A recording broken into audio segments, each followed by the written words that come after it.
Hello, and welcome to the Your Love Ministry podcast with Pam Baggett and me, Brenda Porch. Today, we're talking about Athaliah, who was one of the two most evil women in the Bible. Now, here's a spoiler alert. If you haven't watched our two-part discussion of Jezebel, you need to stop right now, turn this off, go back and find it, and watch that one because this is sort of a continuation. This is almost like part 3 of the whole deal. And Jezebel was the other evil woman in the Bible, and she did lots and lots of damage. But the lady that we're going to be talking about today did a lot of damage herself. And she was inspired by the other one. Yes, it gets us prepared for the other one. So you need to understand a little bit about Israel's history, or else this story might get confusing. And I get real confused real fast being dyslexic. So I'm going to turn it over to my good friend Pam, and you can explain all this hot mess stuff. It took a lot of unraveling to get all this figured out, especially since there were so many cases with two men with the same name and things like that. So this was a mind twister. After King Solomon's death, we're going to go all the way back there for a minute. His son Rehoboam made some big mistakes, and they resulted in a rebellion, which led to Israel being divided into separate kingdoms. And the northern region was called Judah. And now my tongue is full of my eye teeth and I can't see what I'm saying. My father's It's okay. The computer just froze. The whole screen froze. So I think it felt, but we're going to keep going because, this is technology. Keep going. Well, I was getting one of my daddy's jokes in there too, and that's not good ever. No, I like the teeth and the eyes, and that was You're so silly. Okay, over the years, there were some really good and really bad kings in each of these two kingdoms, Israel and Judah. yes. Now, things may get a little confusing, just because of the two men with the same name, but here we go. When we studied about Jezebel, her husband Ahab was really evil too. Right. They were a match made somewhere other than heaven. Exactly. Ahab's son was Ahaziah, who reigned in Israel for a short time after his father's death. There was another Ahaziah who reigned in Judah. And this one was Ahab's grandson, Okay. the son of Athaliah, who was the daughter of Ahab and Jezebel. Everybody all right now? Got No, this? probably not, but keep going. I'll catch up. Okay, you tangled up in the family trees. Athaliah had married the king of Judah, who was Jehoram. The second Ahaziah was their son. Jehoram was not a nice guy, and as soon as he became king, he killed his 6 brothers with a sword, along with some others who were in his way. Family traditions. Oh my. All right, hold on. Let me see if I can. I think I can. Let me share this screen. Okay, you're gonna get the I family find tree. the right. There we go. Okay. Oh wait, that's the original one with everybody on it. Oh, I got the wrong one here. okay. That's okay. All right. Well, everybody can look in the middle, and about in the middle of the page, you're going to see Ahab in pink, Yes. and then next to him is Jezebel. So there's the start of where we wanted to start this Can you tree see at. my cursor when I move it? Yep, that's it. Okay. That's right. Okay. So Okay. Ahab and Jezebel. All right. So that's the start of the mess. Okay. Then they had 3 children. They had Ahaziah and Jehoram and Athaliah. Jehoram became king after Ahab. Athaliah married another Jehoram. She had a brother named Jehoram, and she married. That's this guy over here. Okay. Right. She married him. So they were both pretty evil too, Athaliah and Jehoram. And then they had a child named Ahaziah. And that's this one right here, right? Yeah, that's right. Okay. Okay. I'm We got 2 following you. Ahaziahs, 2 different Jehorams. And so the only other thing on there that we might need is that when Ahab's son died, well, Ahab's son's son was Jehu. Which is this guy right here. Yeah, and he's the one, well, actually, he wasn't a son. He's the one who took over the kingdom. I Okay. take it back.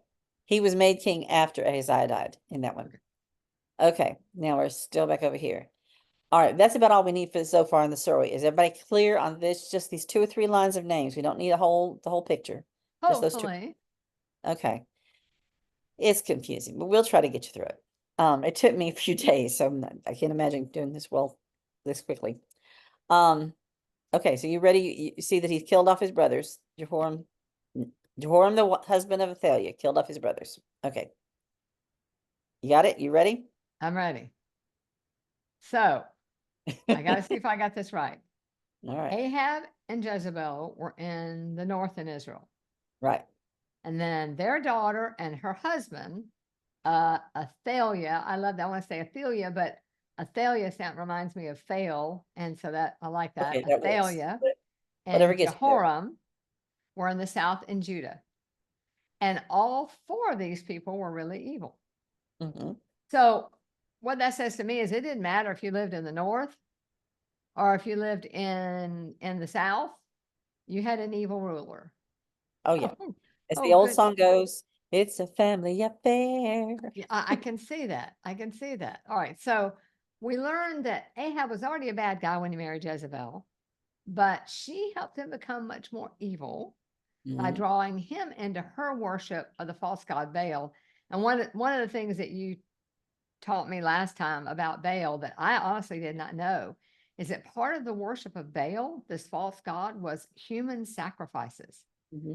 And that just, my mind won't even, I just can't go there. I just can't imagine that. I mean, you see it on movies and you think, oh, it's just for drama, but it actually happened. And so Well, that's it kind does. There's still places in the world where that's a practice, deep, dark places. yeah, well, that's not a place I'm going to take a vacation. So, Good plan. all Good right. plan. So now we're going to learn about their daughter, Athaliah. And we're going to read about her from 1 Kings 11 and, Second. 2 Kings 11 and 2 Chronicles. And the first time we read about her is in 2 Chronicles, chapter 21, verses 5 and 6. Jehoram was 32 years old when he became king, and he reigned 8 years in Jerusalem. And he walked in the way of the kings of Israel, just as the house of Ahab had done before.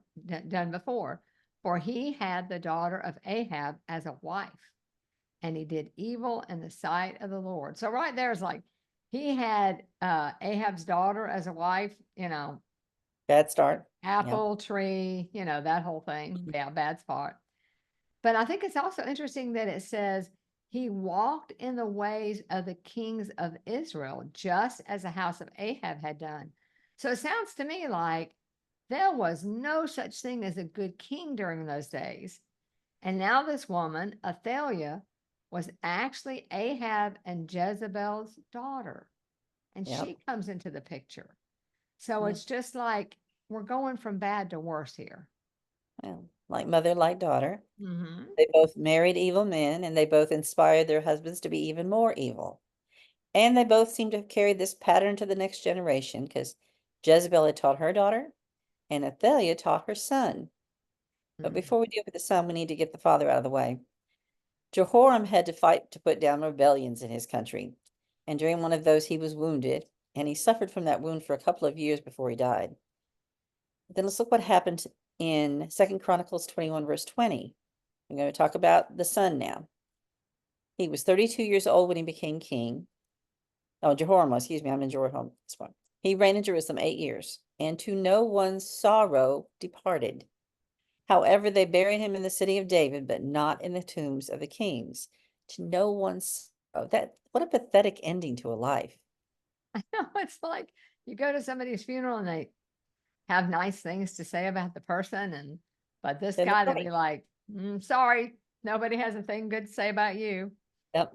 And he didn't get buried in the tomb of the kings. So that had to be a great slight too. And that also tells us that they weren't just, we're reading about him, we're not fans. And evidently they weren't a great fan of him either. He didn't even deserve to be buried in the tomb of the kings. So that kind of tells you what the people felt about this guy. Yep. All right. So Uzziah only reigned for 1 year after his father died. Let's read about his reign in 2 Chronicles 22, verses 3 and 4. He, which is the son, right? Okay. He also walked in the ways of the house of Ahab, for his mother advised him to do wickedly. Yikes. Therefore, he did evil in the sight of the Lord, like the house of Ahab, for they were his counselors after the death of his father to his destruction. Wow. That was a big wow for me. Yeah. That was a bit, they were his counselors. His mother advised. My mama used to, when we would come home, and we would say, so and so did such and such to me. And I could tell you every single time. The question would be, what did you do to them? What did you do first? Accountability. Yeah. Sounds to me like it's like this Yeah. mama's like, oh, they got you. You need to go out and get them harder. Well, it's also, if he ever visited grandma and grandpa, he got the same messages. They were teaching him just like mama was, and he was getting broken full barrel 2 generations worth. So it's like in our family, we have a family tradition of evil. Yeah. We're We're like good really at it. cruel and mean people. We're talented. Yes. So Athaliah's husband, Jehoram, reigned for 8 years, but his son only reigned for 1. But men died because they were evil. Why did he only reign for 1? I guess that is He was not a good guy. throwing me. Yeah. Because he was evil, he only reigned for 1? Seems like it. Well, Well, good for the people. I the don't know. the tangle between these 2 kingdoms kept going because Athaliah's son was killed by Jehu, who took over Israel after Ahab and Jezebel were dead. Tangle and tangle and tangle. Okay, so maybe he only reigned for 1 year because Jehu killed him. Did Jehu kill him? Mm-hmm. So, and Jehu was the same And he guy. killed him in the vineyard Oh, he killed him in the vineyard? where his daddy had taken it from. Oh, the one from Naboth? The The Jehu killed the man. stolen vineyard that they killed Naboth to get? And so Jehu killed his son there? Putting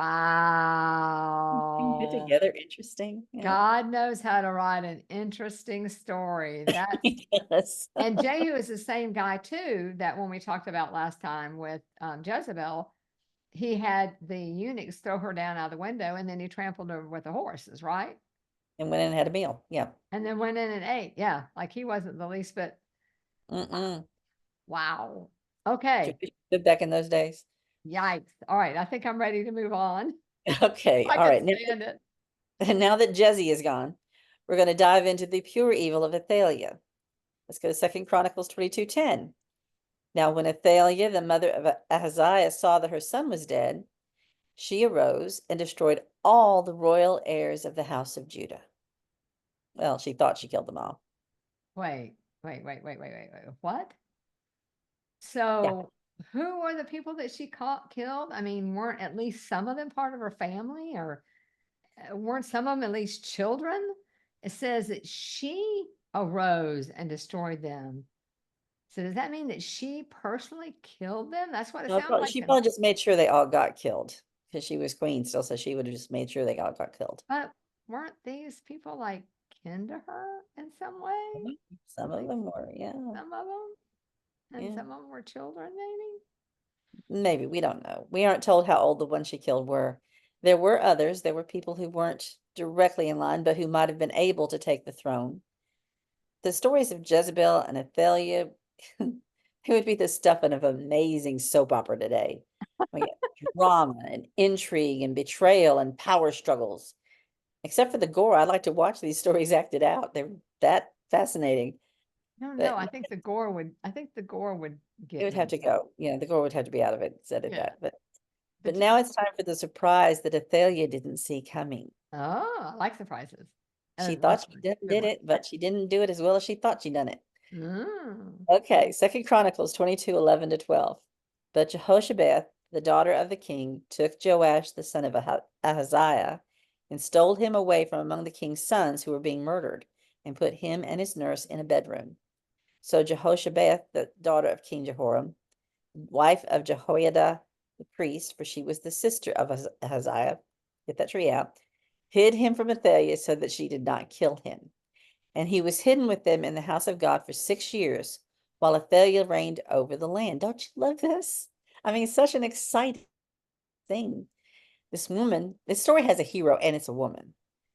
Jehosheba, and because sometimes she's called Jehosheba, sometimes Jehoshabeth.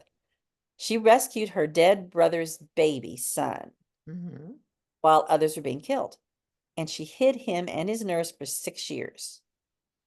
During those years, Athaliah was running the country because no one knew there was still a son of the king around. This is his grandson, so it would have been considered his son. So you've got this little baby. Athaliah evidently didn't know he was around or anything else. She thought she killed off everybody that could possibly have a right to the throne so she could sit up there on the throne herself and enjoy running the country. But meantime, not knowing it, he is being hidden by his aunt and her husband, who was a priest. And they've hidden him away for 6 years. This child has grown up in hiding place, protected by them. Something you just said, we get these little ding moments when we're studying like this. So he was a priest, but she only had Baal did they worship Baal? I mean, this was a Well, priest of God. we So, don't know what they were doing down in Judah. We knew what Jezebel had done and Ahab had done in Israel, and Athaliah was their child, but her husband Jehoram wasn't their child, so that he may have still been, leaving things alone as far as the God's faith and so forth. I don't know. We don't hear anything about him and his beliefs, but we don't also hear anything about destroying any priests in that country. right. That's what I was just thinking, because I'm thinking that these are priests and they are, I don't know, did the priests live in the temples or near the temples or something? Most Levites and priests and others lived away from the temple, but around it or near it. So I don't think that's a place that she probably visited very often. I don't think she was that kind of She wouldn't be person. going to temple to worship and maybe pass by the house and hear a baby. Don't think so, no. But think about the fact that we know that those first few years, those formative years, are so important. And look at who's raising him. Look at who God chose to raise him. He is living in the home of a priest. And so, what do you think he's being taught? Oh, He's yeah. being taught Oh, about yeah. God. He's He's being getting the right taught about words. God. And that's We're just going like, to know him more too and see that this man was really a good teacher. He was the yes, right person.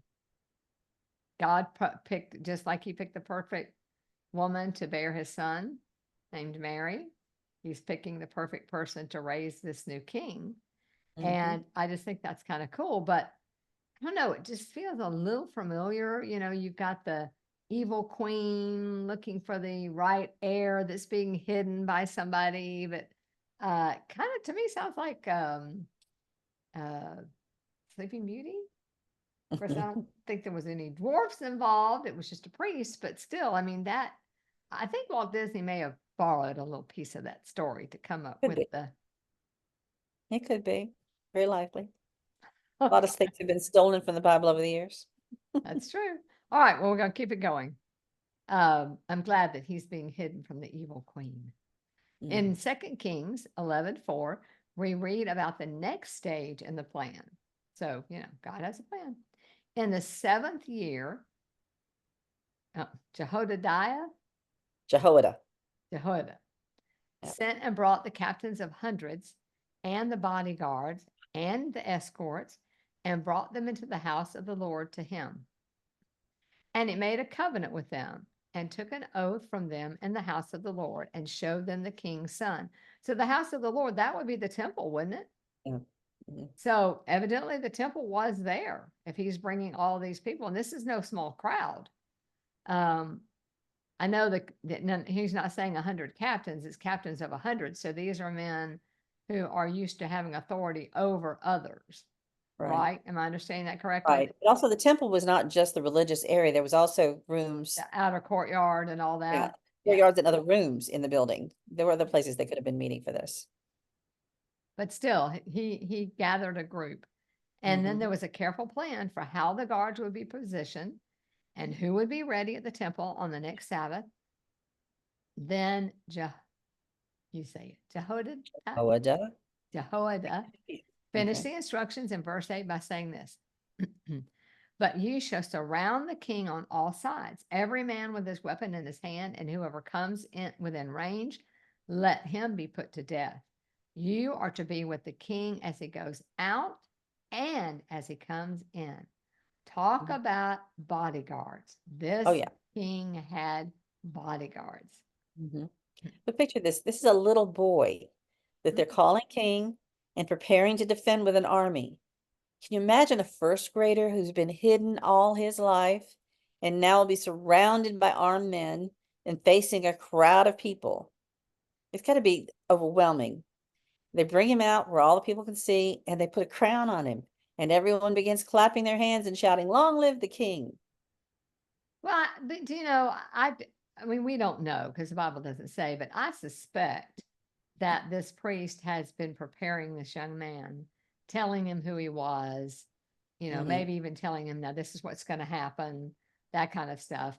But, I've been told things before. I try to explain, vacations to my kids or certain restaurants or what. I mean, there's just some things it doesn't matter. I mean, God tries to explain heaven to us. Oh, And yeah. and Yeah. I don't think any of us fully comprehend what heaven's going to be like. And so even though he might have been told, you're right. I mean, as a young 6-year old, it had to be, I don't know, unless he's kind of the personality of a grandson that'd be like, oh man, this is cool.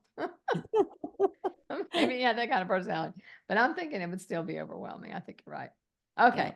So now we got to figure out what Athaliah is doing during all of this. Second Chronicles 23:12 and 13 answers that question.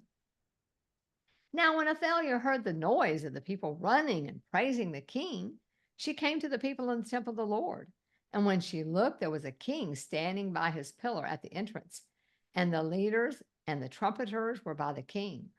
All the people of the land were rejoicing and blowing trumpets, also the singers with musical instruments, and those who led in praise. So Athaliah tore her clothes and said, treason, treason. She's not happy. Not exactly treason, since Oh, he was the true king, born to be king, and she was the one who had committed treason by killing anybody else who could have been king after her son died. That's pretty much top level treason, yeah. in a lot of ways. The priest Jehoiada is running things on that day, and he was the husband of the woman who saved the baby king, and he got the country back on track. Let's read 2 Chronicles 23:14-17. And Jehoiada the priest brought out the captains of hundreds who were set over the army and said to them, "Take her outside under guard and slay with the sword whoever follows her." For the priest had said, "Do not kill her in the house of the Lord."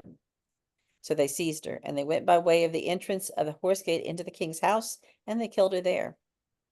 Then Jehoiada made a covenant between himself, the people, and the king, that they should be the Lord's people. And all the people went to the temple of Baal and tore it down. They broke in pieces its altars and images and killed Matan, the priest of Baal, before the altars. And it seems like Jehoiada helped raise the boy and would be a good mentor for him as he grew up as a king. And the people were certainly glad to be free of Athaliah, and their quick destruction of anything related to worship of Baal shows they're ready to be God's people.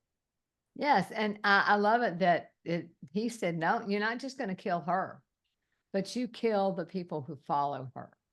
The You ones you that tried to kill her rescue her her. followers. Those take her outside under guard, excuse me, and with the sword who and slay with the sword whoever follows her.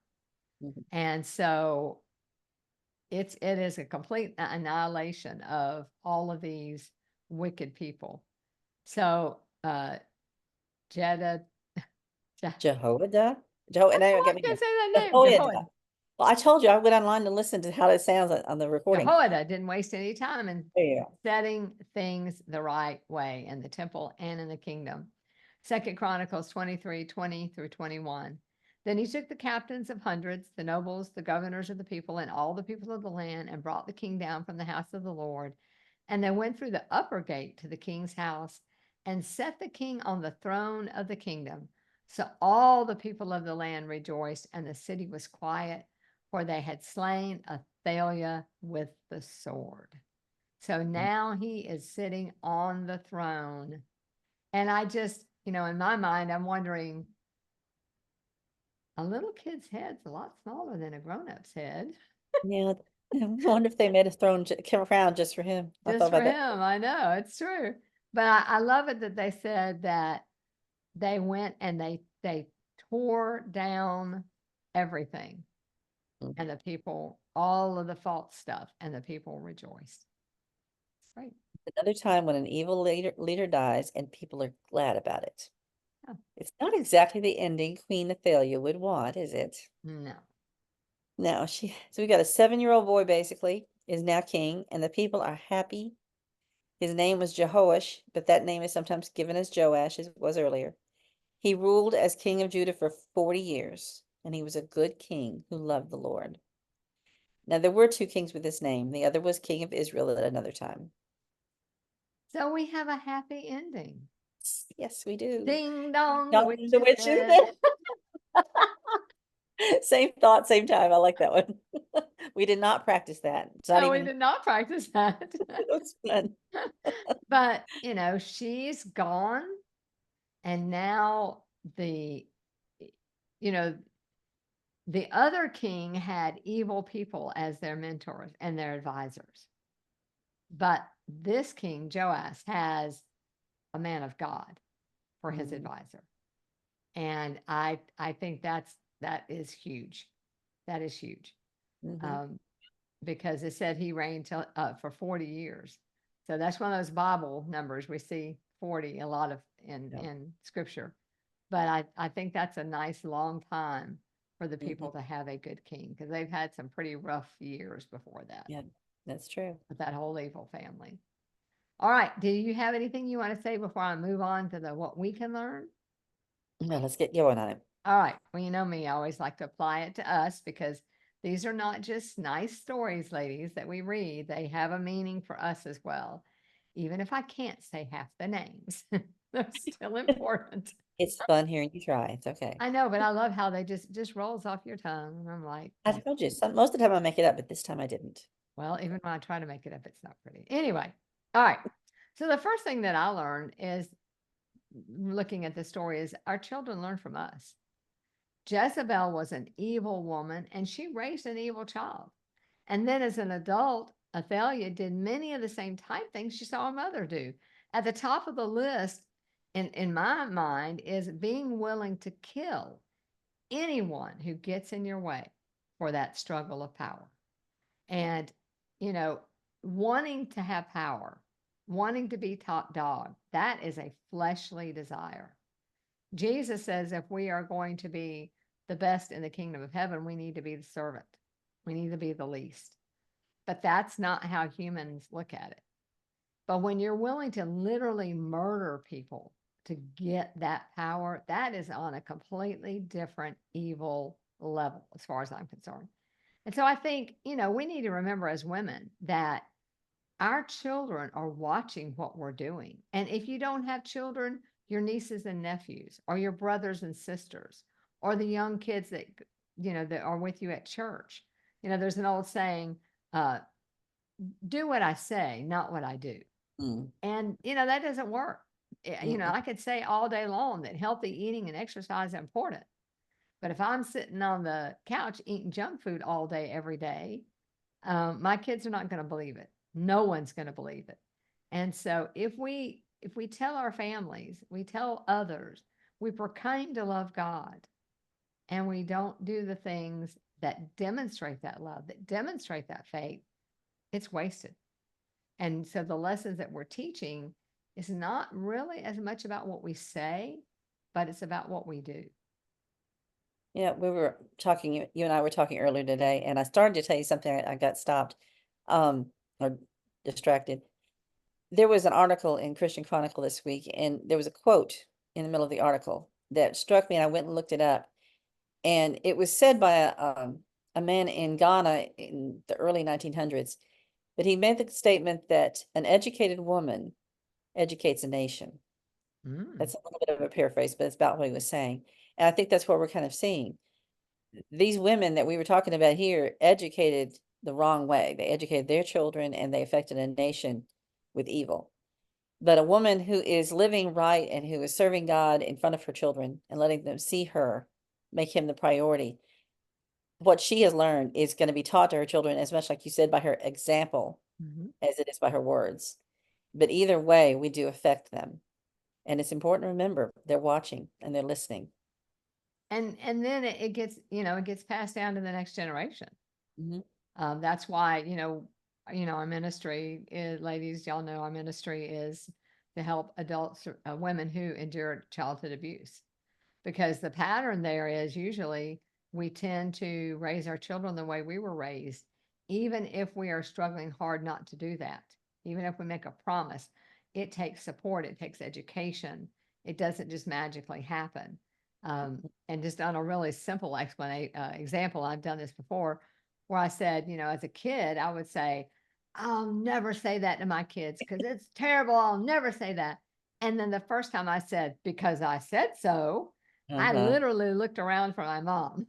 I did too. I thought I heard a voice in my ear. Exactly. And so, we need to remember that our children are watching. All right. The next thing that I think we can learn from this story is there are going to be people that are willing to stand for the truth. They're willing to take risk. They're willing to be totally dedicated to serving God. And their actions make a real difference in not just their lives, but in the lives of others. We saw that when Obadiah hid the prophets, 100 prophets, 50 in each cave.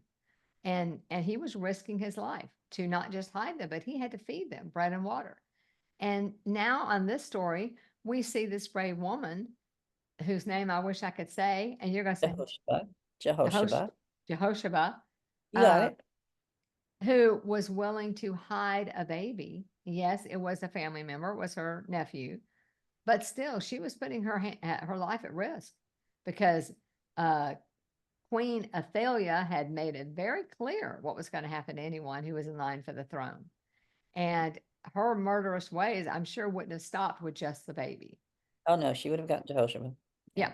And so we need to remember that our life, what we do, plays a part in the lives of everyone around us. And no matter whether we want to be a part of the story or not, we are.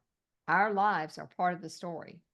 And the only choice we have is what part are we going to play? Are we going to be weak and fall in line with those that are evil and follow them? Or are we going to stand for the truth even when it's hard, even when it might cost us our lives? That is really the only choice we have. You can't, there's no such thing as fence sitting when times get tough. And these people were in some very tough times. Mhm. All right. Any comment on that one? Keep it going. All right. And then the last thing that I saw is that God has a plan. Now, it took 6 years of hiding this baby, right? Mhm. Before he was able to be brought out as to be king. And that meant that for 6 years, Queen Athaliah ruled. That is a long time. And we're going to find ourselves in our lives. I'm 60, I don't know. I never really know how I am. 67, 68, You're somewhere in there. 67. I figured it out this morning. Oh, you did. Okay. I'm 67. I'll be 68 this year. And we're going to go through those difficult times. And I am telling you, I remember a time in my life when I honestly believed that I would never get to sleep through the night. Mm. It just wasn't going to happen because we had babies and then we Mm. had bedwetters, and then the kids were spaced far enough apart that I had to stay up late to wait for this other one to come home, or you had somebody that was sick. I honestly thought there will never be a time that I can go to bed when I want to, get up when I want to, and be able to sleep through the night. But it happened. And so, if you're living in a time in your life right now that seems like it has gone on forever and ever and ever, and it doesn't feel like it's getting any better, hold on, because God has a plan. And we know that God wins every single time. For some of us, that winning may mean going to be with Him in heaven. We may not see the victory here on earth. There are people in the Old Testament and today that are literally laying down their lives for their beliefs, and that could happen to us. But that is not a defeat. That's a victory for God. As Paul said, to live as Christ and to die is gain. And so but if you're going through a tough time, just hang in there. Know that God's got a plan. And it may seem like, because I'm sure at year 2, 3, 4, and 5, the people had no idea that there was this baby. They had no idea that something good was coming, but it came. And so we just need to have faith and hang in there. That's true. All right. No nuggets of wisdom to throw in at the end?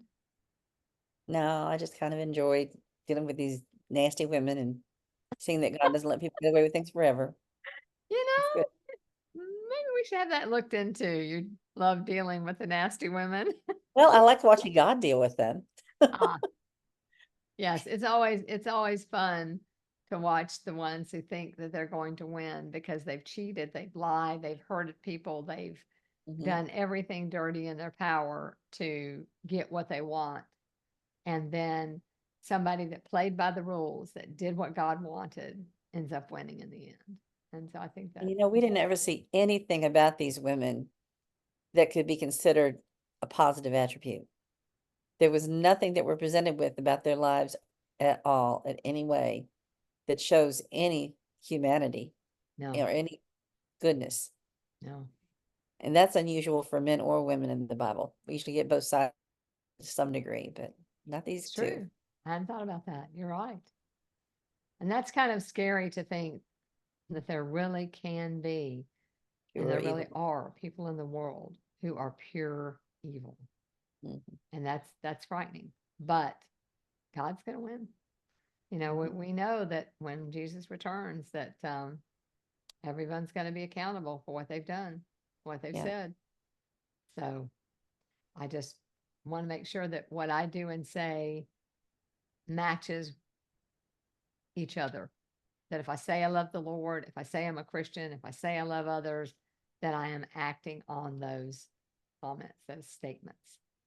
Because Good. that, at the end of the day, is what counts, not just what you say, but what you do. Actions speak louder than words. Oh, yeah. And these ladies showed us their evil ways, but we had some heroes that showed some good stuff too. So Yeah. I like thinking of Jehoshaphat in the story too. It's nice to find a hero woman in there. yes, yes.